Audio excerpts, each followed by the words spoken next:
Opened my safe. It was empty. My daughter-in-law told me, "We donated everything. You're too old for that stuff anyway." I calmly replied, "You're right, I don't need it, but you are going to need a lawyer." The look on her face was priceless.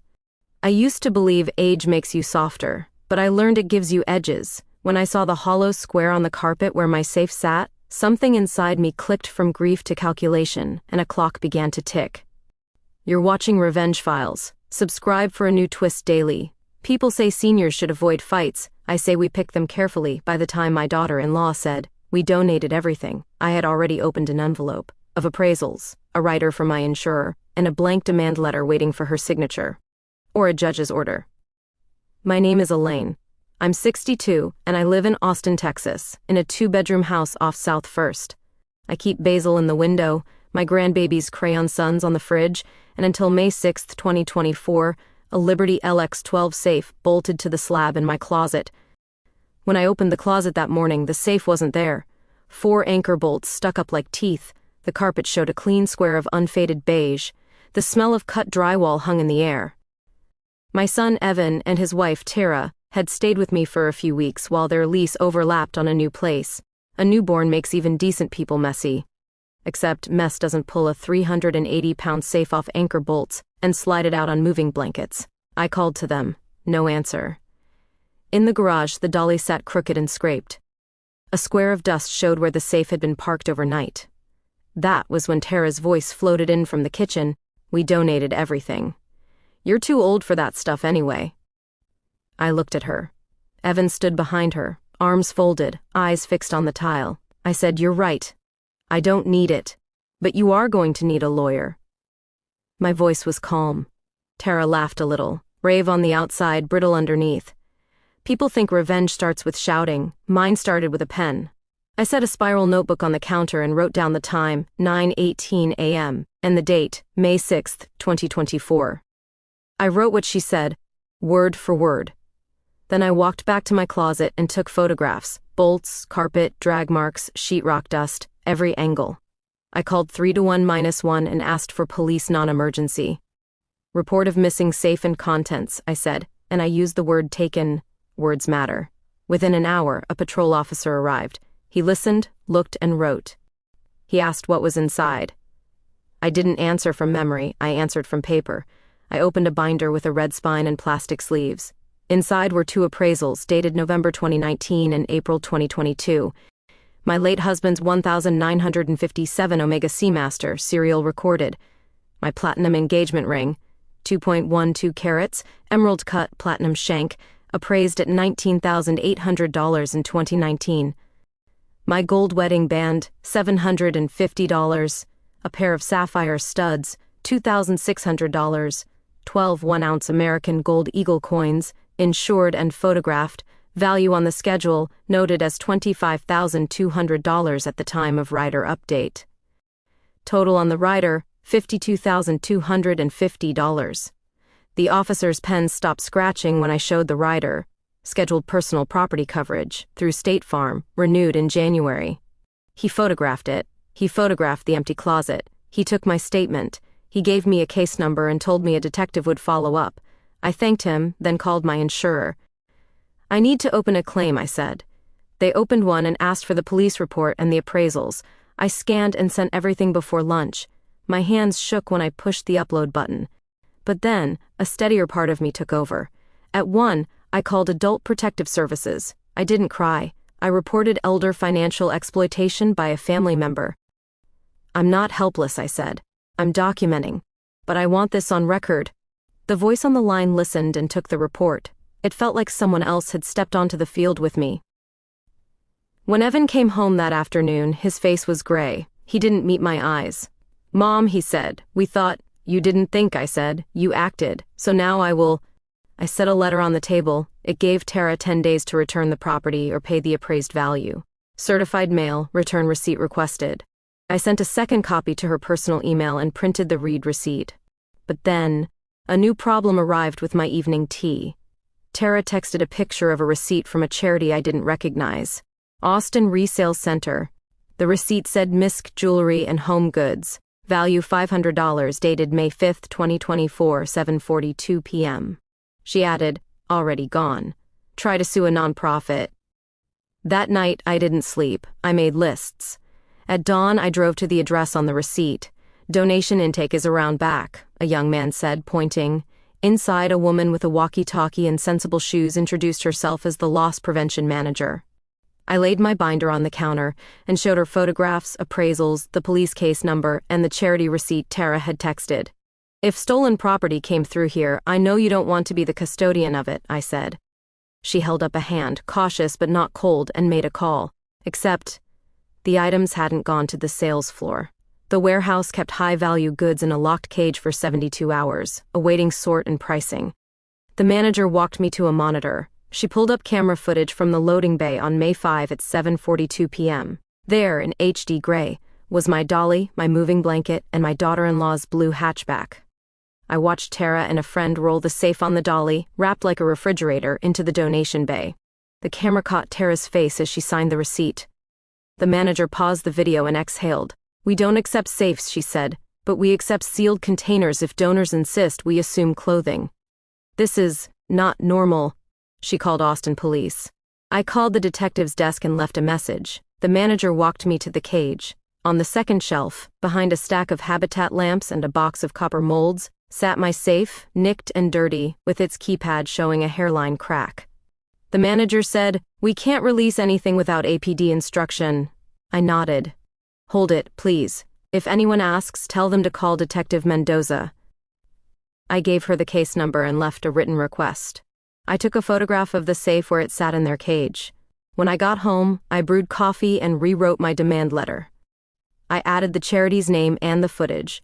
I gave Tara 10 days from May 6. If no compliance, I would file a civil petition to compel return and seek damages equal to the appraised value plus costs. I printed 2 copies and mailed one, certified. Until the detective called. His name was Raul Mendoza, and he had already spoken to the charity. He asked if Tara lived with me. I told him their few weeks had stretched to 2 months. He asked if I had given permission. I said no. He said he would request a property hold at the charity and obtain a warrant for the safe if needed. The next day, he and another officer met me at the warehouse. They photographed the safe and collected it as evidence. My code still opened it, barely. The keypad lagged, but it clicked, and the door swung out like the lid of a coffin. The shelves were bare. Only the velvet ringbox indentation told a story. The coins were gone. The watch, gone. The studs, gone. Even the folder labeled Trust, Schedule A had been removed, leaving only a dust outline. The detective measured, photographed, and closed the door. He asked if I had any serial numbers for the coins. I shook my head. Coins don't carry them. The watch did. He looked at my appraisals and took notes. He asked if I had any idea where Tara might sell gold. I told him about a shop on Ben White where my husband had sold a broken chain years ago. He wrote it down. That afternoon, I drove to Lone Star Bullion on my own. I didn't make a scene. I asked a question. "Do you log IDs on purchases?" The man behind the counter nodded. "By law," he said. I left my card and a copy of the police case number with him and the name Tara. I went home and looked at the trust folder from my file cabinet, the one I kept outside the safe. The copy of Schedule A listed 12 1-ounce American Gold Eagle coins and my ring and watch as separate property confirmed by date. It wasn't the original Schedule A, she had taken that, but it was a signed duplicate the attorney had emailed me when we updated the trust in 2022. I printed the email with the date stamp. The wording matched. I added that to my binder. I added photographs of me wearing the ring at my granddaughter's first birthday in February, time stamped in the cloud. I built my pile of facts like a wall. Then a second wall rose up on its own. Evan came by with a new look in his eyes. "Mom," he said, voice rough, "Tara, she said it was for taxes." I stared. He swallowed. "She said if we donated your stuff, we could claim a deduction and it would balance out our year. She asked a friend about the form." I felt heat rise up my neck. "Form 8283? I asked. He flinched. "Yeah," he said. "She said we needed an appraisal if it was over 5,000, but, Mom, we didn't have that." Mid-roll surge. A new leverage clicked into place. If Tara claimed a charitable deduction for property she didn't own without a qualified appraisal, she had baked fraud into her taxes. That wasn't just a civil wrong against me, that invited an auditor with questions and a calculator. I wrote another letter, this one shorter. It said, "Cease any attempt to claim a charitable deduction for property you stole. Any claim will be reported to the IRS with supporting documents, including your own receipt and video of you at the charity warehouse." I mailed it certified to Tara and emailed a copy to her. The detective called again. Lone Star Bullion had contacted him. Tara had sold 12 one-ounce American Gold Eagles on May 6 at 11:23 a.m., right after she told me they donated everything. The store had scanned her driver's license.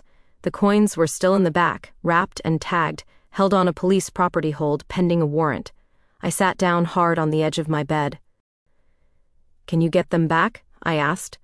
"We can," he said, "with a property recovery order. The rest is civil." He paused. "Miss Parker, you're doing all the right things. Keep every document." 2 days later, I met Detective Mendoza at the station. He handed me a property receipt form. 12 coins sat like suns in plastic flips, warm even under fluorescent lights. I signed. He tagged my ring and watch as still outstanding, then added something else. Tara tried to pick up the safe from the charity after we took it. He smiled without humor. They gave her my card. I went home and called a lawyer. $8,200 as a retainer sounded like a number someone else should pay, but I signed. She read everything, then said, "We're filing for replevin of the remaining items, and conversion for value. Also, a temporary restraining order to stop them from touching anything else of yours." We filed in Travis County District Court. The clerk stamped the papers. A process server took copies to Tara and Evan's new apartment. I didn't enjoy knowing the exact moment she opened the door and accepted a manila packet, but I didn't shrink from it either. The TRO hearing came fast, June 3, 2024. We sat before a judge with sharp eyes and a neat stack of cases. The judge asked if I had any evidence beyond my word. My lawyer slid the binder across. Appraisals, insurance rider, photographs of the safe, the charity video still, the donation receipt, the police property receipt, and the bullion shop's purchase log with ID. Tara arrived with a legal aid attorney and a paper with the charity's name and a scribbled donation valuation, $500. She looked slim and composed in white. Evan sat 2 rows back, hands clasped, staring at a spot on the carpet. The judge granted the TRO. Tara could not dispose of, sell, pawn, gift, or donate any of my property. The judge also ordered her to list, within 10 days, any items she removed from my home from April 20 to May 6. The judge scheduled a full hearing for June 24. But then, on June 8, a white envelope arrived from Tara's tax preparer. Inside, a draft of her 2024% return. Line items showed a non-cash charitable contribution of $24,900. Attached was a half-filled Form 8,283 with Miski jewelry, coins, household, and donors basis unknown. No appraiser signature. No appraiser at all. I scanned the draft and added it to the binder. I sent a courtesy copy to Tara's attorney with one sentence: "Withdraw this claim by June 12, or I will forward this to the IRS whistleblower office with exhibits." I did not bluff. On June 12, I filed the report anyway, attaching the charity footage and the purchase log. On June 14, the charity's loss prevention manager emailed me. They had pulled a tray from the high-value cage after the police took the safe. The tray held a vintage velvet ring box with an indentation and a tiny platinum prong stuck in the fabric. It also held a folded paper napkin with tape residue and glitter, likely from the studs box. She attached photos for the detective. The trail was messy, but it was a trail. On June 16, Father's Day, I sat with my husband's photograph and my granddaughter in my lap. I said nothing about court. I did not ask Evan to pick a side. He kissed my cheek and left early. I washed the mugs and stared at the basil until the sun went down, and the sky cooled into a deeper blue. June 24 arrived hot and bright. Courtrooms have their own weather: cool air, warm nerves. I wore a navy dress and flats. My lawyer wore confidence. Tara wore white again and a new watch that flashed when she turned her wrist over the table.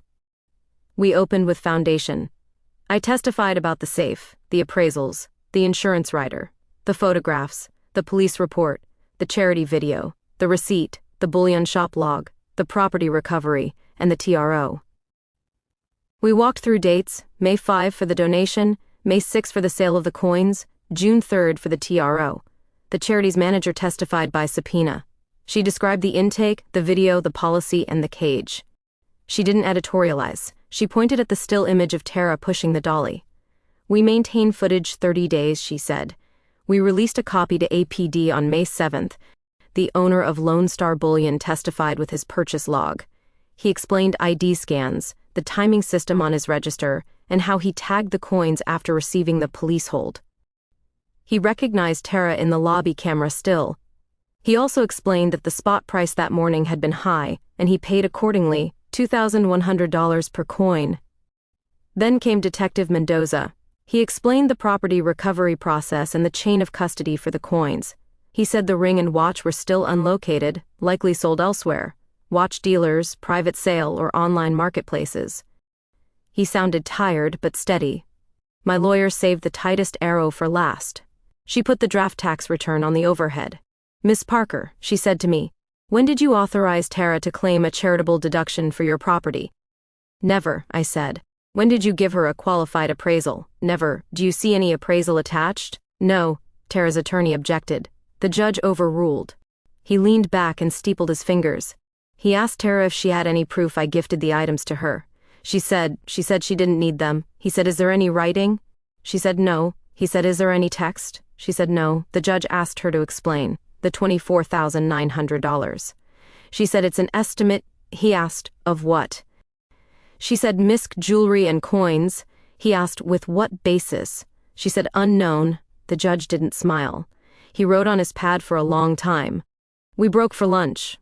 I ate a banana in the hallway and watched a janitor buff the floor until it shone like a lake. Evan stood beside me and said, "Mom, I'm sorry." I nodded and kept chewing. He said, "No excuse." I touched his shoulder. He looked like he was 10 again, scuffed knees, scared eyes. We went back in. The judge read findings of fact as if they were fence posts. On May 5, Tara transported the safe to a charity without the owner's consent. On May 6, she sold 12 American Gold Eagle coins to a bullion dealer for cash. She attempted to retrieve the safe after police involvement. She drafted a tax return claiming a non-cash charitable deduction for property not owned by her or her spouse, without appraisal. "Order," he said, voice firm. "Immediate return of any remaining property in her possession.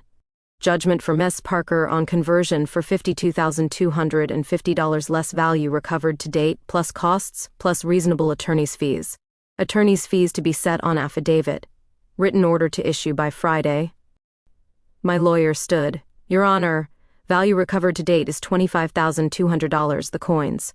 Outstanding items include a $19,800 ring, a $750 band, a $750 watch, and 32,600 studs, totaling $27,050.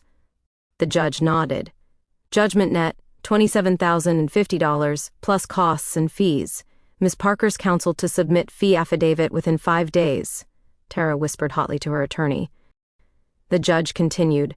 Additionally, the court extends the restraining order for 90 days and prohibits the defendant from entering Ms. Parker's residence or possessing any of Ms. Parker's documents. Violation will be contempt, except numbers don't heal you, they stabilize you. A week later, we filed the fee affidavit, $8,200 retainer, $2,450 additional time, and $412 in costs. The judge signed the order awarding fees and costs. The clerk stamped the final judgment. We recorded it. The check didn't arrive, it rarely does. My lawyer filed an abstract of judgment and a motion for turnover. We located Tara's car title and a small savings account in her name. The judge signed a turnover order. The sheriff's office served it. The savings account transferred first, $3,118. The rest would take time. Meanwhile, Lone Star Bullion called. The property room had released the coins. Chain of custody allowed me to pick them up. I drove down with my granddaughter's booster seat in the back. The man handed me a plastic box full of round suns and said, "I'm glad these are going home." I sold 2 coins back on the spot. I asked for a bank transfer, not cash. He nodded and told me the rate. The transfer landed in my account the next morning. I didn't touch the rest. I put them in a new safe in a new place, bolted to steel, with a 2-factor keypad and a hard key stash someplace only I know. Days turned into edges that softened slightly. APS closed their file with a note: protective order in place, property recovered, civil judgment obtained. My insurer paid for the safe damage, $685 for the closet repair, drywall patch and paint. Then the watch surfaced. A vintage dealer emailed Detective Mendoza. A man had brought in a 1957 Omega with a serial that pinged against a stolen property list. The dealer held it and called the detective. A week later, I cradled my husband's watch in my palm like it was a heartbeat I'd almost lost. The ring never returned. I pressed the flats of my fingers to the indent in the velvet ring box, then closed the lid. I didn't cry. I took a coin from the safe, set it beside the empty box and whispered, "We're okay."